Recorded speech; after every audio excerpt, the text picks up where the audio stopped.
up this morning, got me feeling brand new, like I know what to do. Got me feeling nostalgic. Ancestors sending clues, I'm sending gratitude back. Cause the whole world outside, sun in my eye, girl in my ride, head in the sky. We could make it if we try. Truth never lie, wings we can fly. With you by my side this morning. Oh, yeah. And I woke up this morning.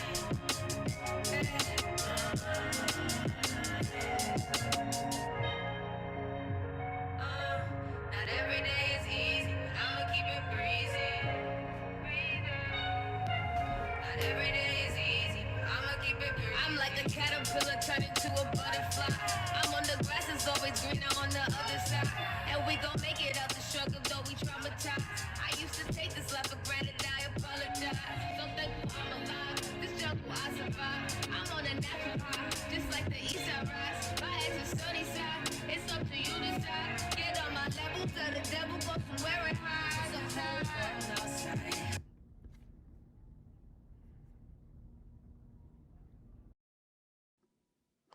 What's going on, family?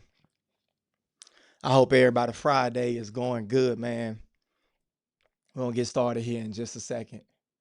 Just making sure everything is good on the back end. If you're new to the channel, leave a like on the way in. Subscribe, become a rainmaker if you haven't already.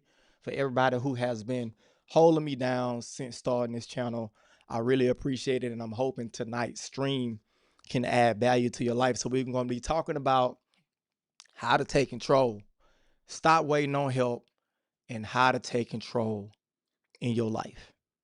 I'm going to be sharing some of my experiences. And if you're watching this on a replay, leave a comment down below. Let me know what part did you resonate with, and also give me any type of feedback that you can use from the stream, man. So I'm about to get started here in a second. I appreciate y'all. All right, let's get it. What's up, family? What's up, man? David Yeti. I am here with tonight's live stream, and I'm looking forward to really diving into this. So I got a lot of things that is very personal, and I'm going to get as vulnerable with you as possible. I'm not the sentimental type, but I think that it's important for you to understand why am I telling you these things and how I was able to get to the point to where I'm at right now and what I'm going to do to level up. So I got the comments tonight. I'm going to be watching your comments as they stroll in. Welcome everybody in. I give you guys a couple of seconds to get in, and we're going to get started. So this live stream is all about taking control of your success, right? And I think this comes at a good time because of what's happening in the marketplace. So I'm sure you guys have been following like I have. You know, a lot of people been getting laid off, and you got the whole controversy with the T apps and people being exposed and all of that type of stuff. So although I might not comment on certain subjects because I want to keep it as positive as possible, don't get it twisted. I see what's going on, and I have to keep myself up to date with the pulse of the entire culture in a way so I can know how to address these things and so I can bring the most value to you as possible. So look at this channel. My goal of this channel is for me to document the journey, for one, and it's also for me to pour into you guys by giving you the truth about what it takes to be successful in a lot of different areas. So it doesn't have to necessarily be money. It can be in relationships. It can be health wise. It can be just becoming better spiritually or becoming a better person overall. So what I'm hoping to do is share my experiences and what I've learned from a lot of my mentors who are way more successful than me, and they were kind enough to bring me up and kind of put back the ladder down for me to come up as well. So we're about to get started here, man. The very first thing I want to say is defining your why is so important. So what I'm gonna do, I'm gonna set the table. I got a couple subjects to go through, but remember the whole theme of the live stream is for you to take control of your success. And we're gonna talk about how I compartmentalize this and how I broke this thing down. So the first video It's going to be by Eric Thomas. So if you're not familiar with Eric Thomas, he is, in my opinion, one of the greatest motivational speakers of all time. And he has this video entitled My Why. So this is a while ago. Matter of fact, this is over a decade ago. So in 2012, he made a video about what's your why. And I'm going to play this clip. I'll pause, come back, get my commentary, and we'll kind of set this as the foundation and get started. All right, let's get it.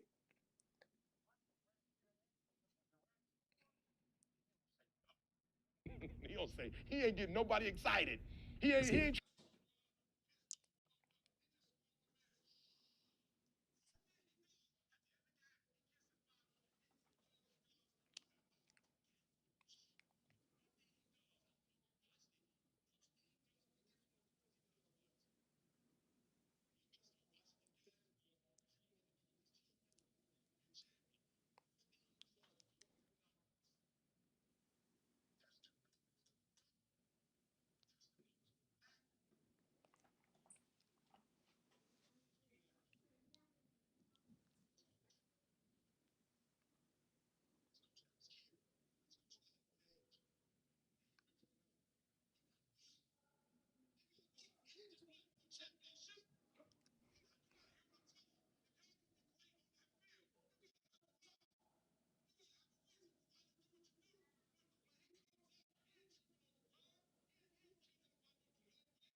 So I'm gonna pause for a second. I'm gonna go back and I'm gonna replay it because what he touched on now, he's referring to Kevin Durant. If you're not familiar, Kevin Durant is one of the most popular basketball players in the NBA. But this is before he actually won his first championship.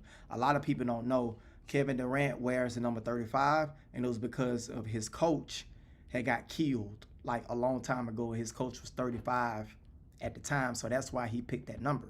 And he has this ritual before every game. He taps the front and he taps the back for his coach, and that's the thing that drove him all these years to be great. So I'm gonna run it back again because I want you guys to catch this. All right, let's run it back. right. Durant scared me because when Durant score, he don't say nothing. He don't say he ain't getting nobody excited. He ain't trying to get LeBron pissed off or pumped up. He just score my man and shh. Only thing he does at the end of the game, he kiss his mama, he hug his brothers. All right, I'm out. Game over. Shh. But the one thing he does, I don't know if you watched it, the first thing he does when he gets on the court is he does what? Y'all better start watching these games, bro, because you're going to need to do what these champions doing if you're going to be a champion. The first thing he does is what with them numbers? He touched them numbers on the front. He touched them numbers on the back. And he's doing that for who? Which coach? His coach that was killed. His coach died at what age? And he wears what number? He got a Y. He got a Y. He ain't just playing for no championship.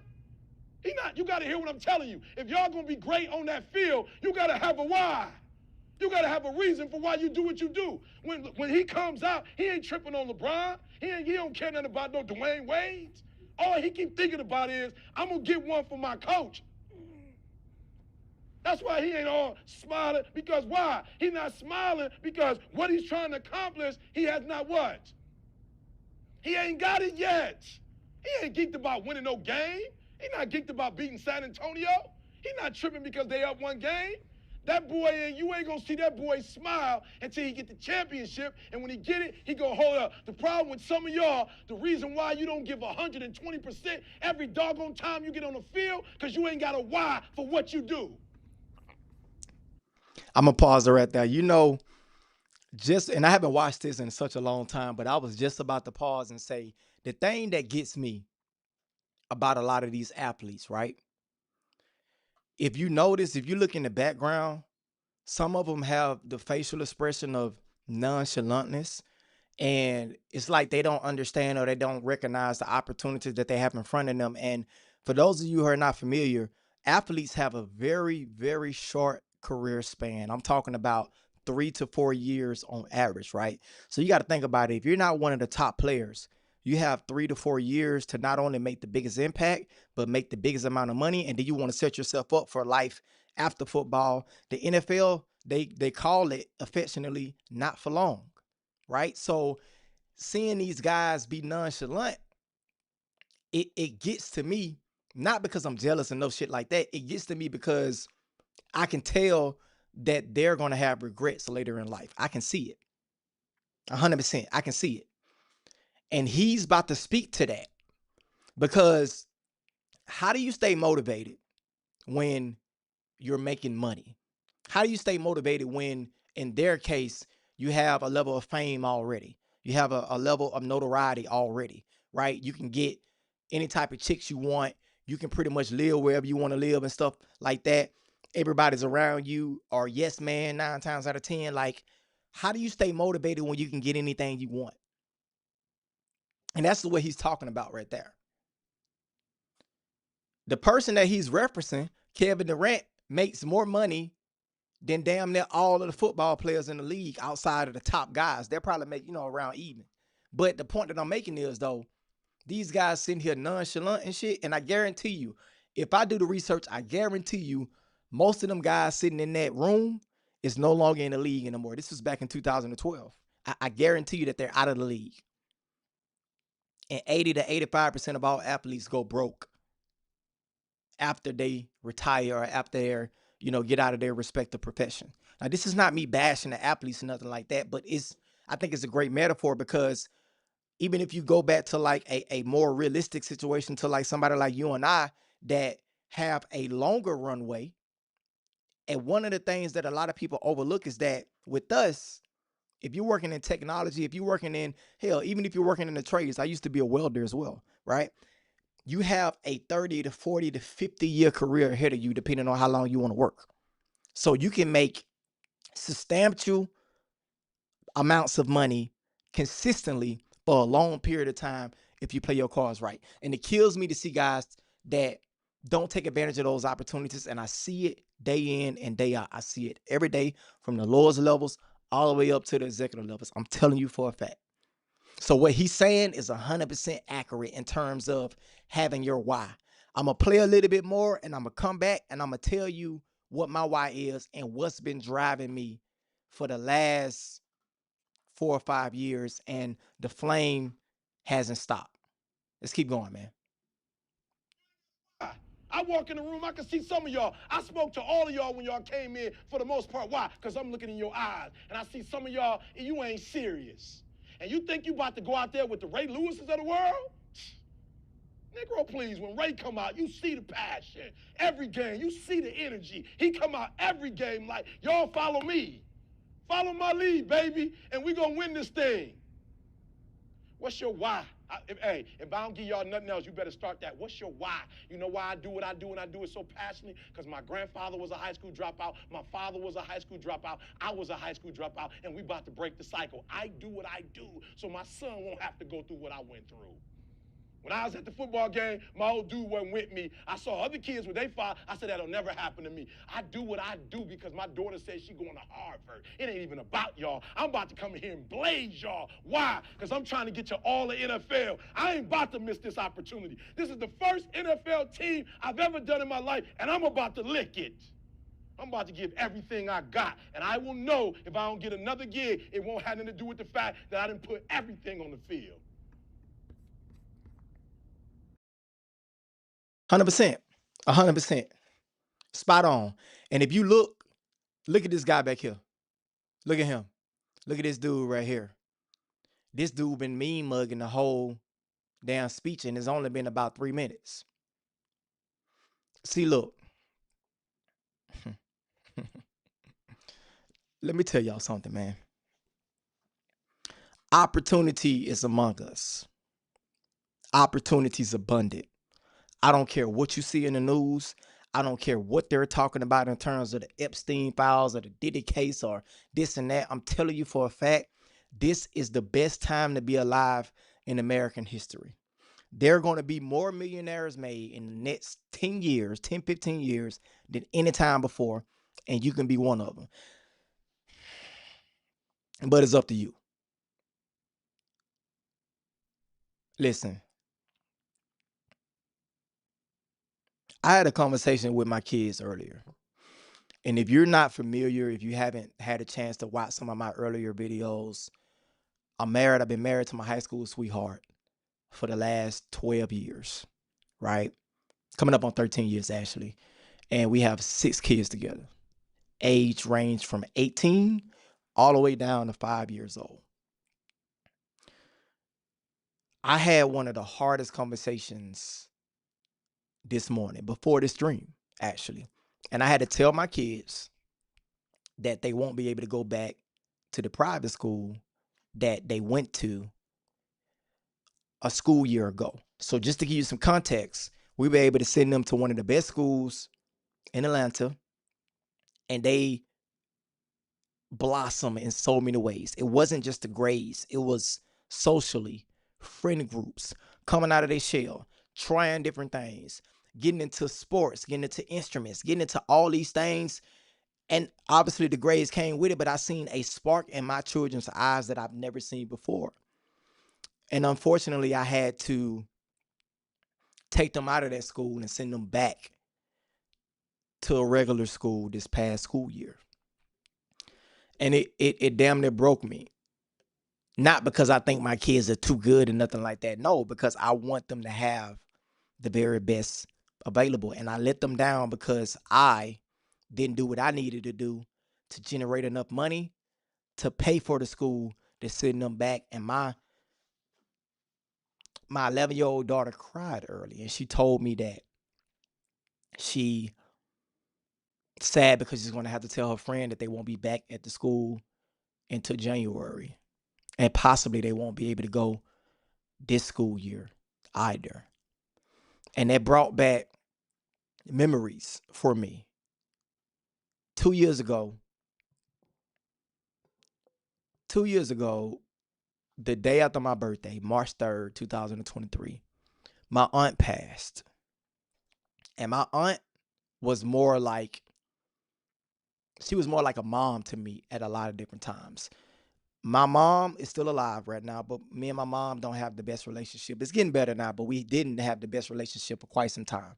And my aunt took me in, and she let me stay over there, and she used to pour into me when I felt alone, when nobody believed in me, because I was always the dreamer. I was the person that thought outside of the box, and I was going to go up to Atlanta and become this super successful rapper and come back and get everybody and help them go to school and put them into different businesses and shit. And she poured into me. She poured that belief into me that I could actually do those things, not necessarily the music, but just believe in me in general. And she used to tell me before we moved up here, she used to tell me that don't forget about me, right? And for the last 2 years of her life, I didn't know she was sick. I didn't know she was living with cancer at the time, and I didn't get a chance to see her before she passed. And it broke me because my birthday, I got a call on my birthday. My sister called me and she said, "Hey, Auntie Tina is sick. She's in the hospital. She really want to see you." And I was like, okay. At this time, I was always the person that gave to other people. So I called myself saying, you know what? I'll come down there tomorrow morning, first thing in the morning. I'll travel back down to my hometown of Alabama. It's about a 4-hour drive. But tonight I'm going to go to the movies with my girl. I'm going to do something for myself. I'm not just going to keep putting everything first. And overnight, her symptoms got worse. And that morning, I will never forget this. That morning, getting in the car, my sister called me crying and she was like, "Hey, Auntie Tina passed." And this was as I was getting in the car. And it's been one of my biggest regrets because all I think about is that, man, I could have went down there to see her. I could have went and seen her one last time. Yes, I couldn't do anything to stop it, which is a whole nother fucking story. Because had I already been successful, I would have gave anything to get her the best doctors, get her nutrition right, get her in a better space mentally and stuff and all that, even if I couldn't stop it. And due to my lack of seriousness, like these guys here, I failed. And my auntie passed, and I could have went and seen her, and I didn't, and it broke me. And I haven't dealt with that to this point, to be candid with you guys. I'm testing her son earlier today, and her birthday is tomorrow. And we are kind of reminiscing and talking about some of the things we used to do together, and when I used to come over there and stay with them and stuff. And part of my why, outside of my kids, outside of me wanting to be successful for myself, part of my why is that I never want to be in a position to where my family needs me and I cannot support them, especially financially. It will damn near, it will take me out if that ever happens again, because she never got a chance to travel outside of her hometown. She never got a chance to own her own home. She wanted to open up a restaurant and stuff, but she never could get the money and shit. And she was just, regardless of what some of the family members thought about her and stuff, to me, she was one of the best things to ever happen to me. And I wasn't there for her during her worst times. And it hurts to this day. And I remember when I made it down there that day, she was already gone. My grandma was out there, my cousins was out there and stuff. So I talked to some of them, and they had her back like in the cold room. And I went back there and seen her. My wife was with me. Oreo, she was there, and I seen her laying there, and she had a tear in her eye. And my cousin told me that the thing that she told her, she said, "Hey, just make sure that you take care of my baby," which is her youngest son. And that's who I was texting earlier. That why it I cannot explain it, but it turned me into something. It turned me into an animal with my mentality, with my work ethic, with how resilient I became. And actually, after that, I ended up going through one of the darkest times of my life. I lost everything. I got my cars repossessed, evicted from my home, credit score in the 400s. I had to go get 3 jobs at the time. We had to move into a hotel and shit. Like it got real dark for me. And all I could think about is the opportunities that I didn't take advantage of when I had the opportunity to do it. And I said I would never, ever allow that shit to happen again. That's my why. It's it's bigger than me. It's bigger than me because the truth is, if I just rely on my motivation, it goes, it comes, it's very fickle. It's not sustainable. Motivation gets you started, habits keep you going. So what you do on a day in and day out basis, what your mindset is on a consistent basis every day, really is what your results is going to be. If you're always doubting, if you don't have a real reason that's pushing you outside of, I want to get some money, I want to get some hoes, whatever, like that's not gonna last, man. It's not gonna last. Let's finish this out and we'll move on to the next topic.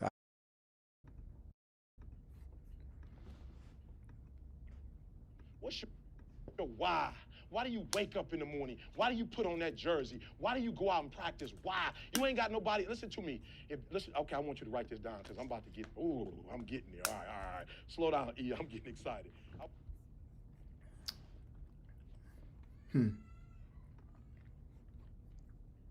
Mm-hmm. So I haven't dealt with that yet. I haven't. I It took me a long time to forgive myself, and in a way, it's beneficial in a way, but at the same time, I know I notice that it does hold me back in terms of Forgiveness is key, guys. I just put it like that.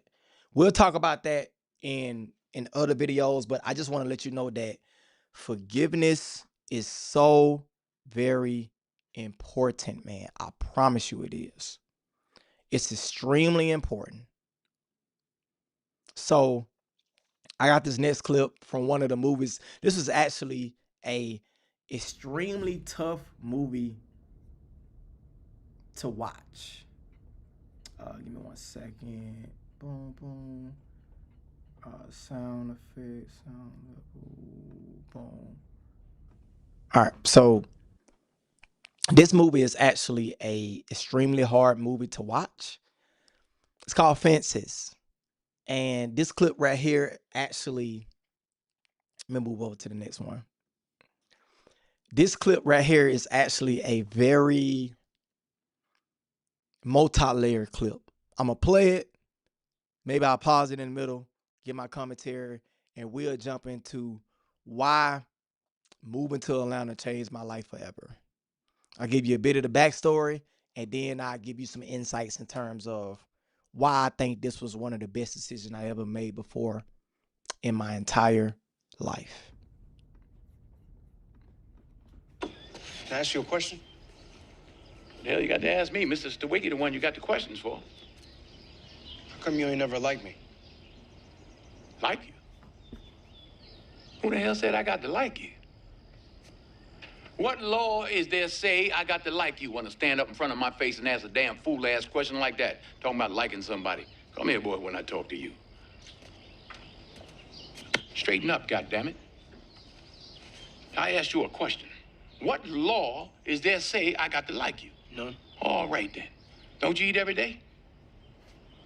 Answer me when I talk to you. Don't you eat every day? Yeah. Nigga, as long as you in my house, you put a sir on the end of it when you talk to me. Yes, sir. You eat every day. Yes, sir. Got a roof over your head. Yes, sir. Got clothes on your back. Yes, sir. Why you think that is? Because of you? Hell, I know it's because of me. But why do you think that is? Because you like me? Like you. I go out. Hey, I gotta pause it. Hey, he cooking. He cooking. He's cooking. Let me run that back. I'm gonna run it back, man, and make sure that you catching what he's saying. I'm gonna run it back and make sure you catching this. Can I ask you a question? The hell you got to ask me, Mr. Stawicki, the one you got the questions for. How come you ain't never liked me? Like you? Who the hell said I got to like you? What law is there say I got to like you? Want to stand up in front of my face and ask a damn fool-ass question like that? Talking about liking somebody. Come here, boy, when I talk to you. Straighten up, goddammit. I asked you a question. What law is there say I got to like you? None. All right, then. Don't you eat every day? Answer me when I talk to you. Don't you eat every day? Yeah. Nigga, as long as you in my house, you put a sir on the end of it when you talk to me. Yes, sir. You eat every day. Yes, sir. Got a roof over your head. Yes, sir. Got clothes on your back. Yes, sir. Why you think that is? Because of you? Hell, I know it's because of me. But why do you think that is? Because you like me? Like you. I go out of here every month because I like you, because it's my duty to take care of you. I owe a responsibility to you. Now, let's get this straight right here and now before I go along any further. I ain't got to like you. Mr. Rand don't give me my money come payday because he like me. He give it to me because he owe me. Now, I don't give you everything I got to give you. I give you your life. Me and your mama worked that out between us, and liking your black ass wasn't part of the bargain.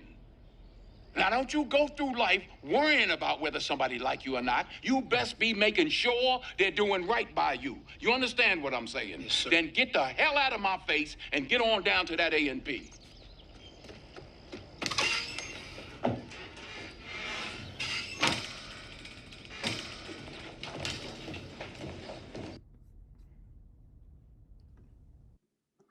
Mm-hmm. So, what can we dissect from that clip? I'm gonna let you think about it for a second. What can we dissect from that clip?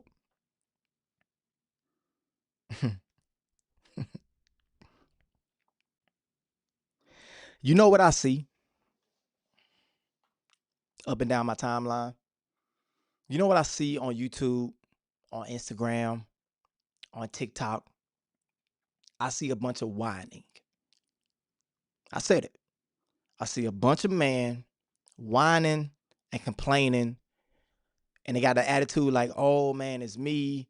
Oh, I just don't feel passionate about my work, and people don't appreciate me, and my girl doing this, and my kids didn't say I love you and all. I see that shit up and down my timeline, right? And I'm not here to kick you when you down. If that's been you, I've been there before. Let me tell you something. When I used to stay back in my hometown, and remember I mentioned that me and my mom didn't have the best relationship. You notice I didn't mention my dad because I never met him before, right? I remember being in child support court one time, and I think the guy that I seen was my father. I'm not sure, but he never looked at me. He was standing there in the courtroom. My mom took him down there for child support court. He took a paternity test, right? And the paternity test was supposedly came back to where he wasn't my father, for whatever the case may be. But that's neither here nor there. During that time, he's there and he's looking straight ahead. And he like, yo, I shouldn't be able to pay for this kid. And I think I was about 10, 11 at the time.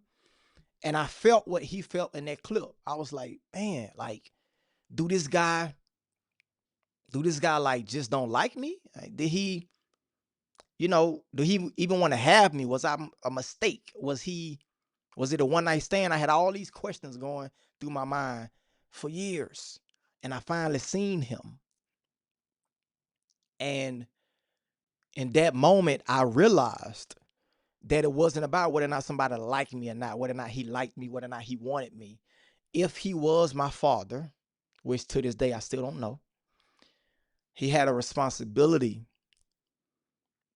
that he failed to hold up.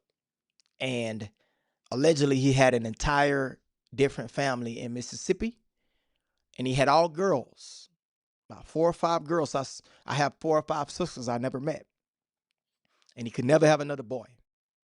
And I remember that feeling of not being wanted, not being appreciated, not being accepted, and that shit followed me all throughout my childhood. And he brought me to the moment to where I decided to move from Alabama. I said, you know what? I'm moving away from my hometown. None of my family fuck with me for real. I was so hurt one time that I wrote everybody in the family a letter, and I was telling them about themselves, and they kind of joke about it now to this day, and they still bring it up, and they talk about, oh, well, you don't want to make Rock mad, because when Rock get mad, he'll write you a letter and all this type of things. And I left. I was the first person to move outside of my hometown, and I came up here with nothing.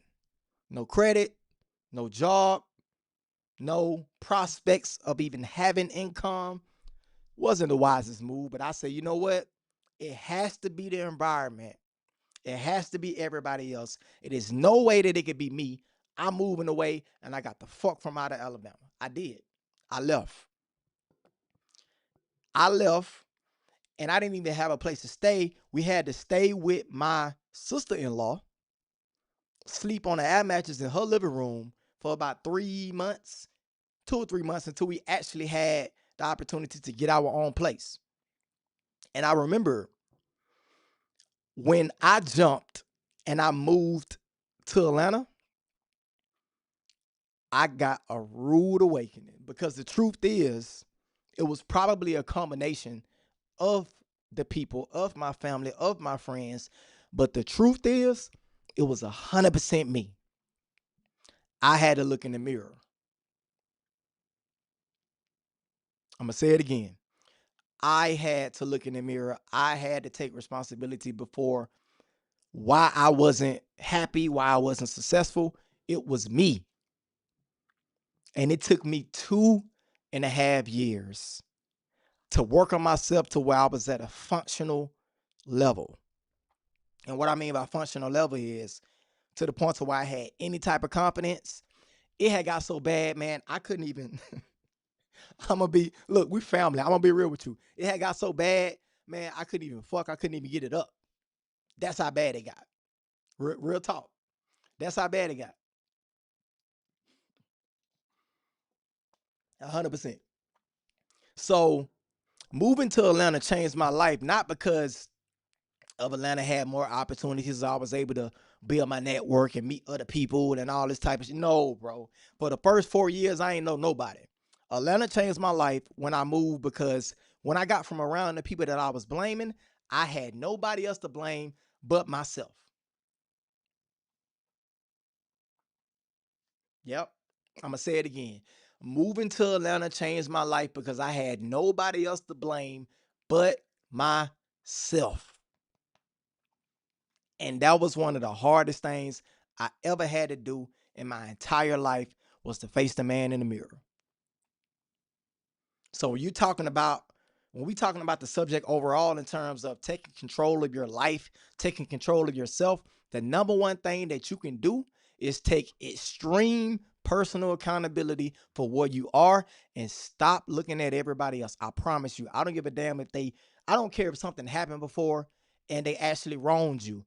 I'm not discounting what you're feeling, but I'm telling you, blaming other people is not going to get you nowhere. Full stop, 100%. It's not. It's not going to get you nowhere at all. So not only did I take accountability for where I was, I started looking every situation I came in contact with. I just say, you know what? You're right. You got it. Hey, it's on me, because then I can have the power to change the shit. If I'm constantly putting the power out externally to everybody else, now I'm flying by the seat of my pants and I'm dependent on them to release me, to level up, to co-sign me, to give me an opportunity to become better, to get a better job and all this type of shit. Like, no, I said no, no, no. It was on me. But it took me to isolate, to understand that and to realize that. And the last person I blamed was my girl. I was like, that's crazy. You should have told me that I wasn't doing what I was supposed to do. And you knew that I needed to work. And I'm doing all this sassy man syndrome and all that type shit. And eventually she was like, yo, this ain't on me.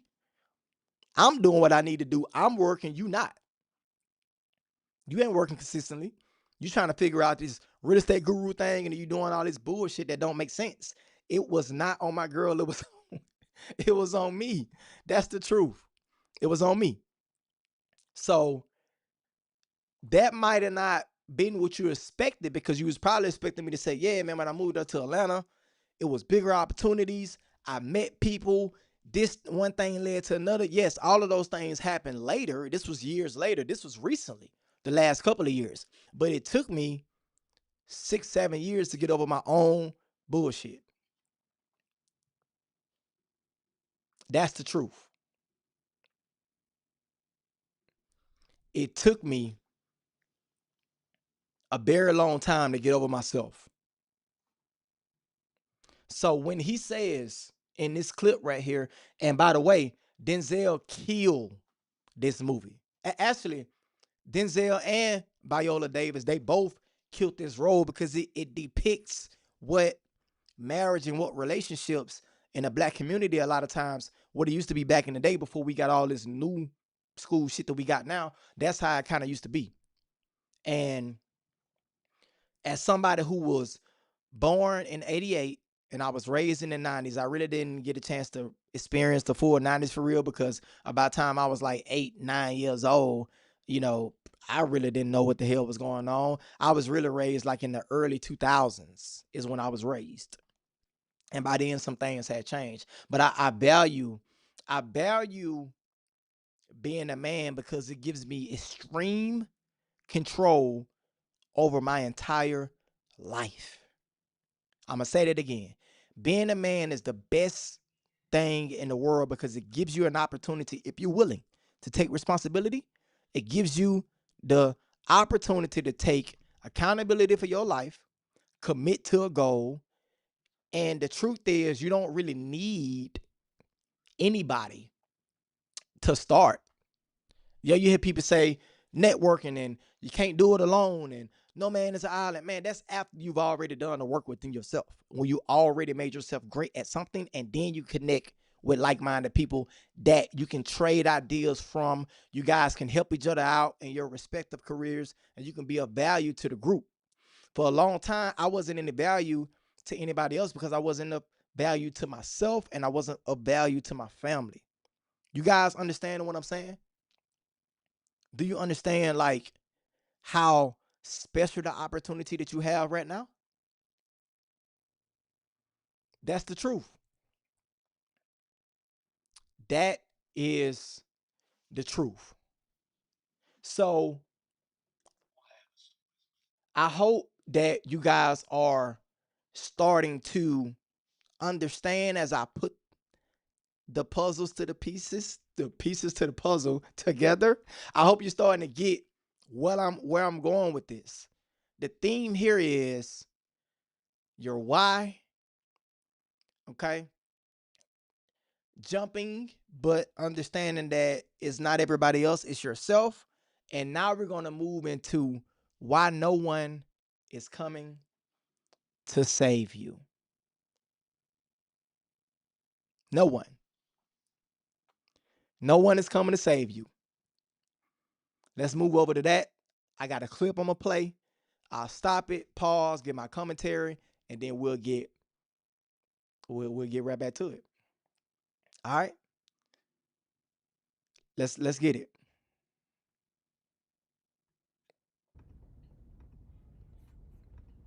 You know, it's amazing how guys say all the time, yo, I want to get more girls. Yo, I want to get in shape. Yo, I want to make more money. And then you ask them, okay, well, what are you doing to do that? And then they're like, the same stuff I've been doing for the past 3 years that hasn't led me to that. So you got to have a plan, guys. You got to really map it out and have a plan, have an idea.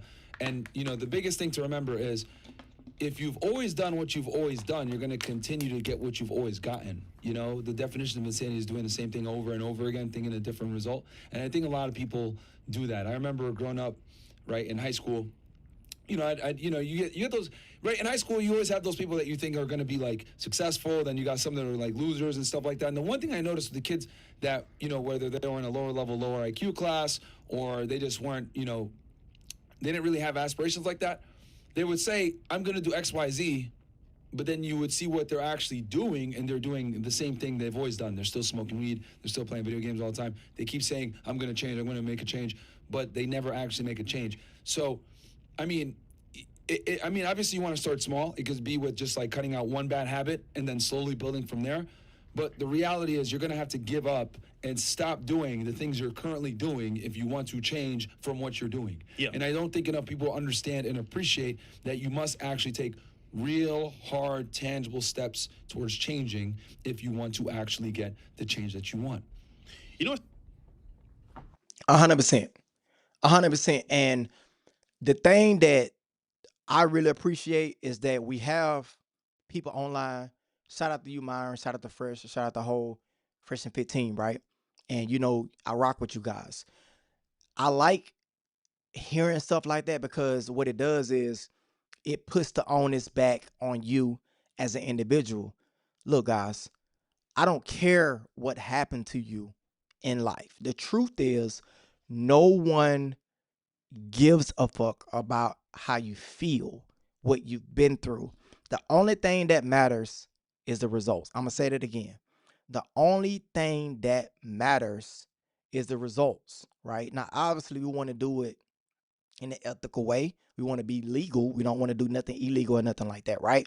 But at the same time, morally, that shifts from person to person. What might be, you know, my morals is different from the next man, right? But the thing that we have, the only thing that we have is our ability to take accountability and actually put the action in. Listen, when I was trying to break into tech, at first I tried the they call it the the spray and pray method. I put out 300 applications, for example, and I didn't get no bites back.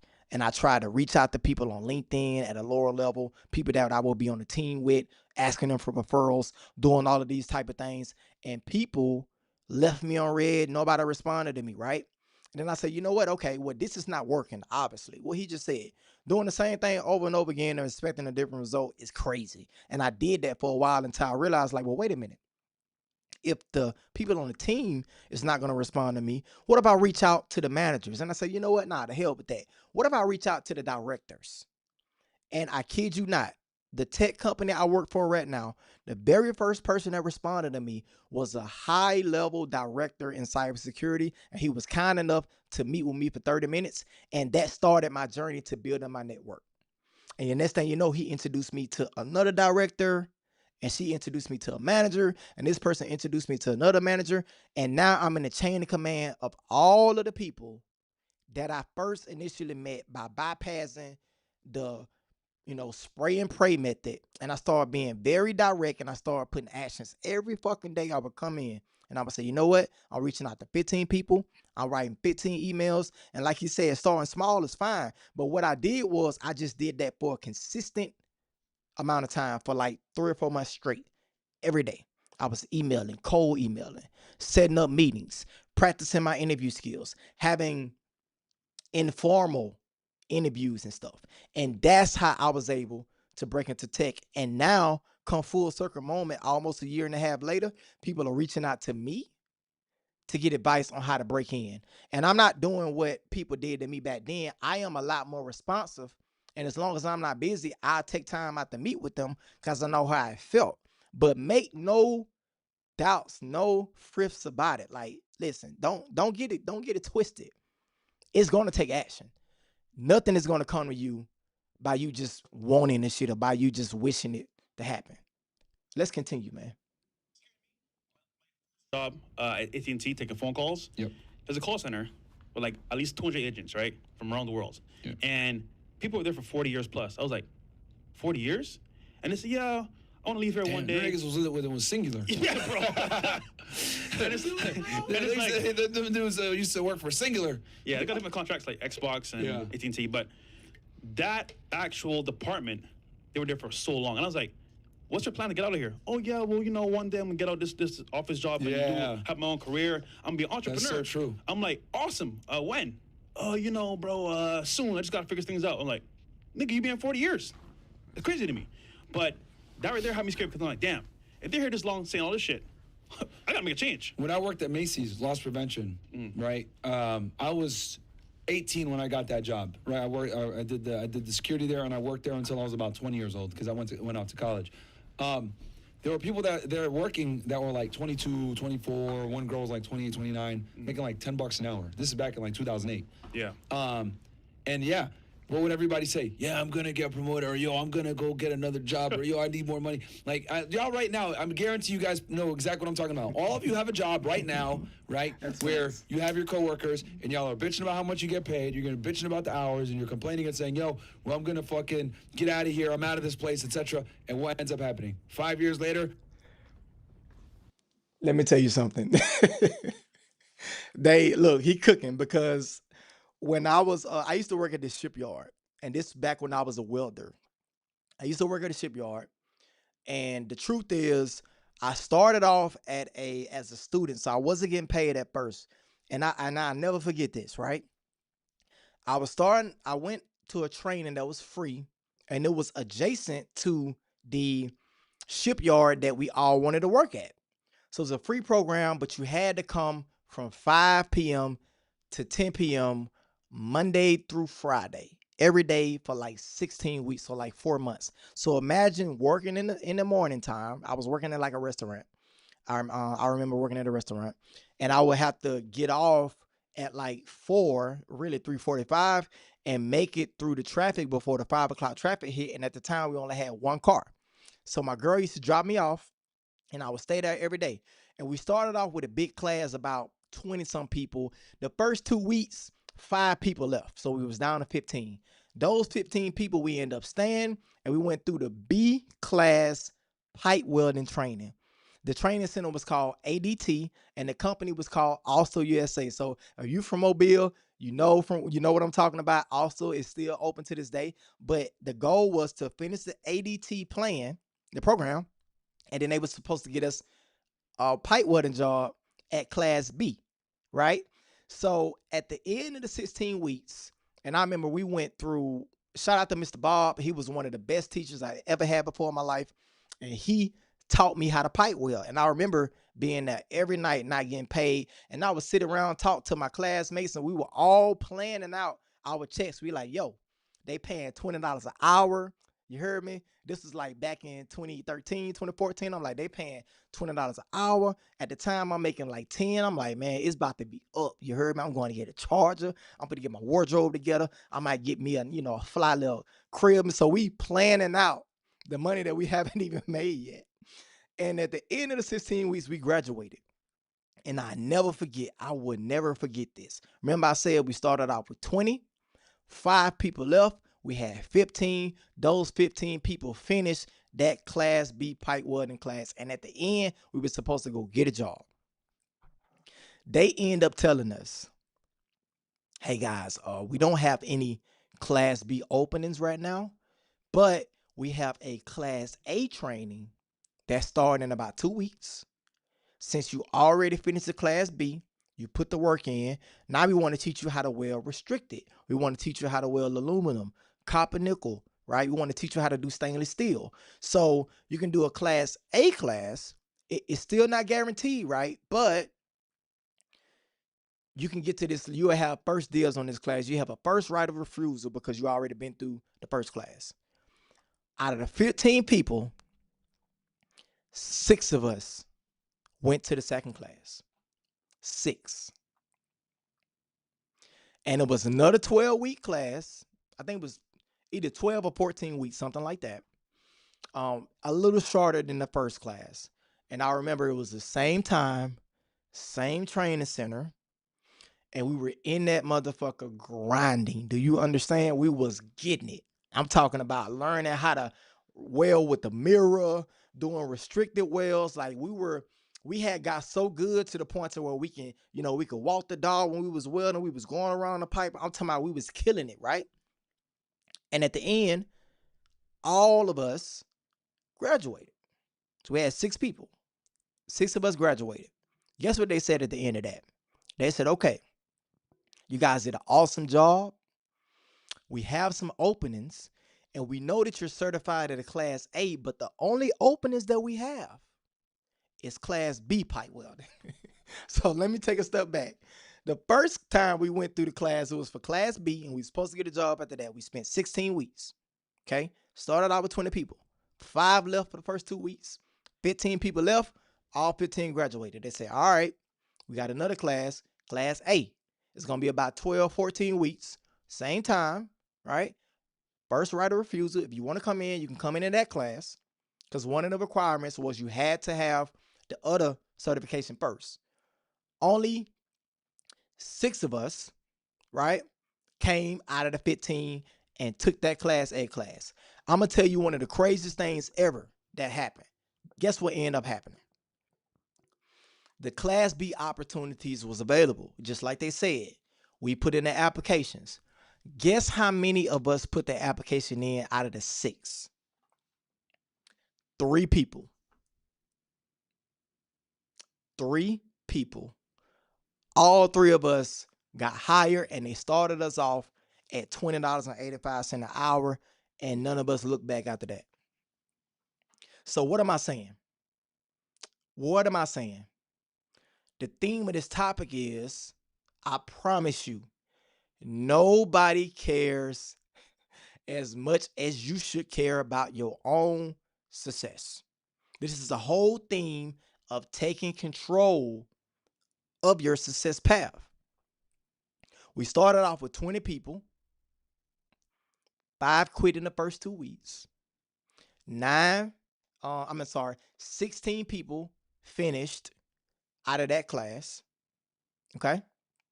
And then after that, only 6 of us went to the Class A class. And then out of that, only 3 of us applied. And the 3 that applied got the job. But here's the kicker. Guess how many applications I had to put in before I got hired? 7. Yep. I put in 7 applications, which means I went through the interview process 2 times. I put in 7 applications. I got 5 rejections before they told me yes one time. And it only takes 1 yes. And I got the job, and that shit changed my life. So what is the takeaway? What am I saying? Action, faith, taking a leap, believing in yourself, putting in the work. All of these things that people think is cliche, they think it don't really matter and shit, man, that has been a calling card of my life. Every time I've leveled up, it has been because I put in the work with what I can control. Straight up. And that's what I want you to do. That's what this channel is about. It's not about, what we're not going to do is we're not going to blame nobody else. We ain't pointing no fingers. We ain't talking about what this person didn't do or they ain't put me on, or we ain't talking about none of that. Not on this channel. If you really want to be a rainmaker, and rainmaking obviously is code word for success, which is code word for money. You can be a rainmaker relationship. You can have you can be a rainmaking father, a rainmaking mother, all of those things. But I'm telling you for a fact, man, I'm telling you, you can complain and stay the same, or you can grind and shine. And it's all up to you. And that's why I put this little heart right here. You know, I put this little heart down here and it's all cute and all those things and stuff. Oh man, look, I should have put a broken heart on that motherfucker. That's what I should have did. But don't nobody care as much as you do. Not about you. Not about your success. Not about what you need to do. Nah, man, I'm telling you for a fact. Straight up. Let's pause for a second. Let me take a look at the comment section. See what we got in the super chats that came in, right? And what I'm gonna do is take a slight little detour because I have a idea about something, and this is I think, man, I think this is so key.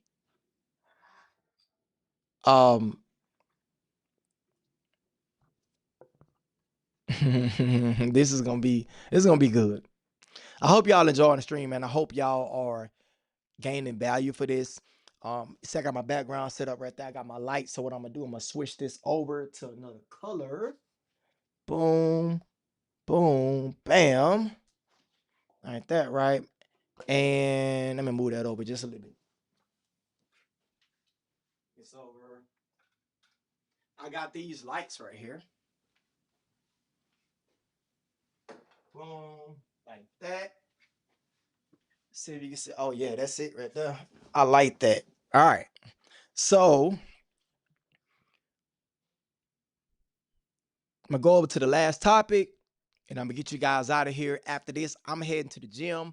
Tomorrow, I'm gonna be on a live stream with Tech Coach Ralph, and we're gonna be going through a lot of different things. We're actually working on some projects and some application that can add even more value to you. So what's dope about that? Matter of fact, I'll save that for the end.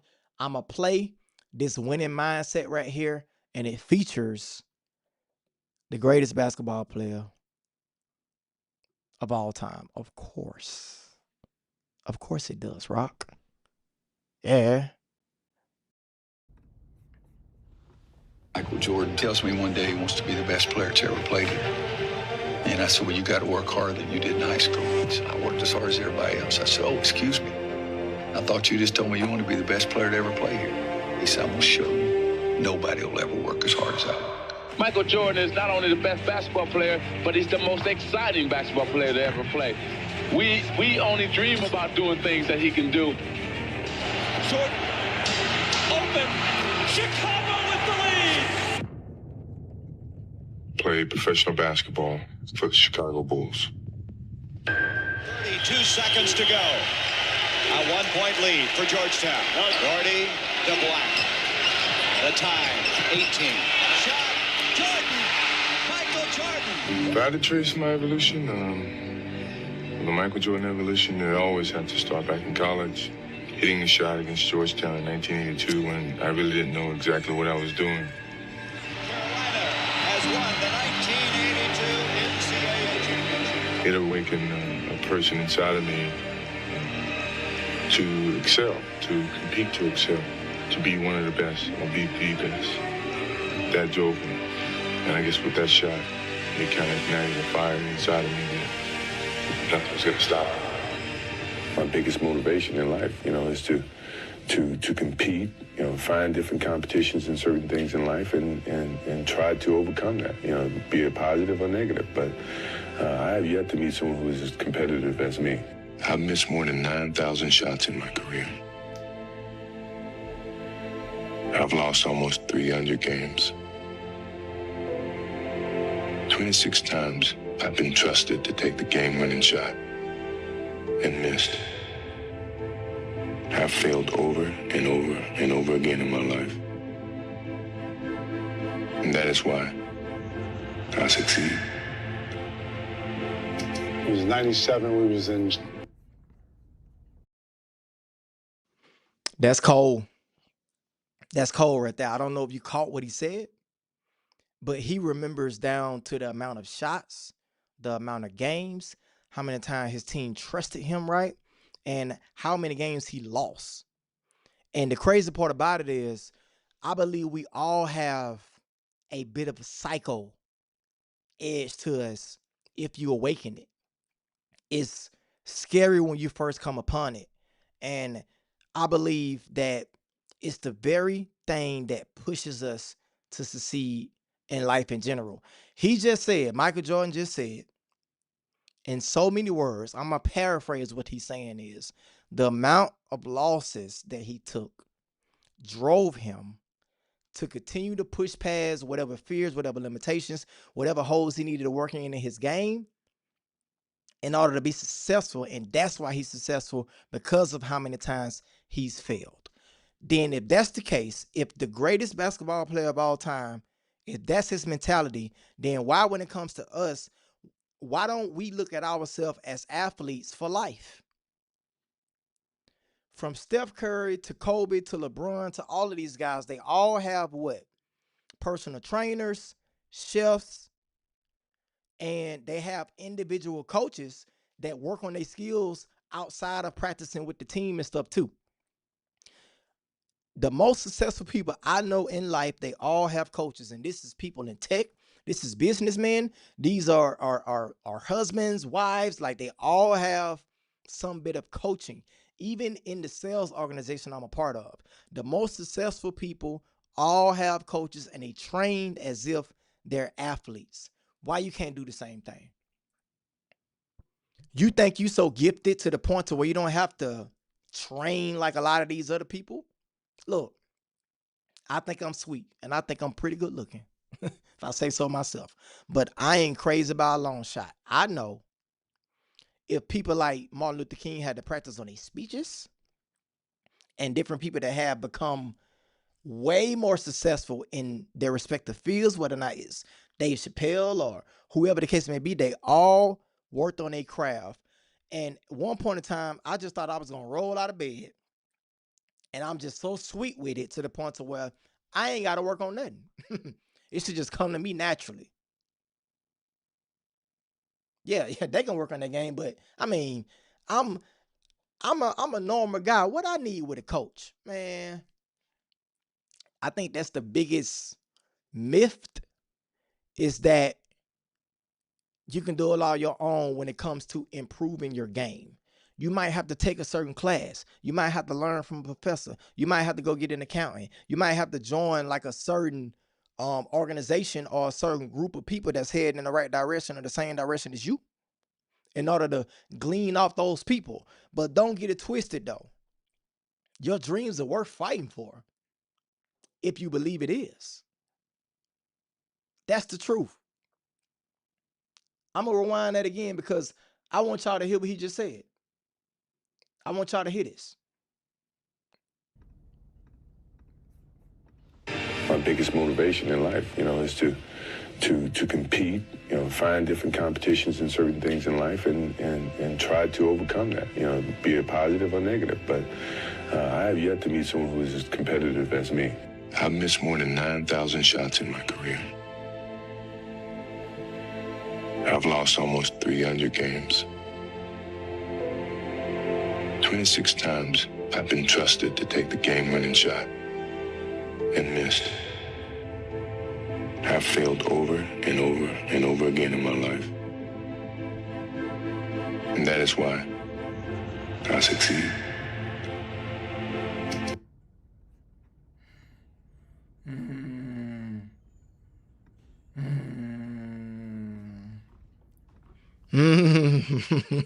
That shit made me want to run through a brick wall, G. I'm telling you for a fact. I'm telling you because I know the power of accountability. I know the power of taking control of your future. I know the power of being willing to fight for your dreams, being willing to go get coaching, seek mentorship. But at some point, when I started working out, and I'm heading to the gym after this, by the way, when I started working out, man, I did so many start and stops. For the first 2 years of me going to the gym, I promise you, I had a first day 35 times, 35, 40 times, easy. All right, on Monday, and I always just said it on Monday. On Monday, I'm telling you, on Monday, hey, I'm going cold turkey. You heard me? I'm in the gym every day. I'm eating good, and Monday I roll around, and I go Monday. I'm fired up. I'm in that pumping that iron. I'm probably lifting like 25 pounds. I'm pumping that iron. You know what I'm saying? I'm getting it. I'm getting it. And Tuesday comes, and little voice come in my head, and it's like, I mean, do you gotta go? Like you went yesterday, so that's good. Like I'm proud of you, Rob. I'm talking to myself. I'm proud of you. You went Monday. Tuesday, you got studying to do. The kids need a Happy Meal, Oreo talking about watching a movie or whatever it is, whatever fucking excuse I made. It's raining outside, it's hot, it's cold, whatever the excuse I made. Tuesday would come, and inevitably I would not go to the gym on Tuesday. And then Wednesday, Thursday will come, and Friday, here I go again, having to start all the way over because I didn't just talk myself, I didn't trick myself out of becoming consistent. So I'm gonna tell you what I end up doing to get consistent in the gym. I said, all right, I'm not starting on Monday. I'm starting today. Whatever day that was, I said, today I'm going to the gym today. And for the first week, this is going to sound crazy. For the first week, I used to drive to the, let me, I used to drive to the gym and sit in the parking lot. I said, I'm going to do this for 7 days in a row. No lie. I drove to the gym, sat in the parking lot for about 10, 15 minutes, and I went home. I did that for 7 days. And I said, all right, next week, I'm going to drive to the gym. I'm going to check in, use the bathroom, and I'm going to leave. And I promise you, I went to the gym, I checked in, went to the bathroom in the gym, and I went to the house. And people look at this nigga, it's crazy. He just came in, like, ain't no way he'd have had a 2-minute workout. And the next week, I came in, I checked in, I went to the sauna, and I sat in there for 5 minutes, and then I left. If you're starting to understand what I'm saying is, a lot of the clips that we reviewed today, they're talking about starting small and building habits and being consistent. When I tell you, when I go to the gym now, I am a motherfucking animal in the gym, but it started off with me starting small and gradually building myself up. That's what I'm gonna do with this YouTube channel. That's what I did with my tech career. That's what I've been doing with my finances. That's what I've been doing with improving overall with myself, with my looks, with my mindset, with everything, guys. One of the biggest, I guess you could say, secrets that I've learned, one of the biggest strategies that I learned is that it is better to take 2 steps consistently every day than to wait to walk a mile once in a blue moon. I'm going to say that again. It is better to take 1 or 2 steps every day consistently than it is to walk a mile occasionally every now and then. Because what's going to happen is, it's not about the amount of ground you make with the 1 or 2 steps on a daily basis. It's the consistency that you build. And when you gradually scale up, what's going to end up happening is eventually those steps is going to add on to be a mile, but it's going to be consistent miles rather than occasionally and every now and then. That's how you win in life. That's how you win. You start out by reading 1 book on money. Maybe it's The Richest Man in Babylon or The Alchemist or something to start changing your mindset. For me, it was actually the first book I read was Ask and It Is Given by Jerry Esther Hicks, I believe. I'll drop it in the description. But that book changed my mindset, and it did absolutely nothing when it came to results. But it started to turn the wheels in my mind to believing that I can accomplish something. That's what started the process of me becoming successful. And this was about 7 years ago. Then I read Rich Dad, Poor Dad, and The Alchemist, and The Richest Man in Babylon, and it kind of started snowballing from there. But the point that I made is, though, with that book, even with my first book, I said, you know what? I'm going to read 5 pages a day.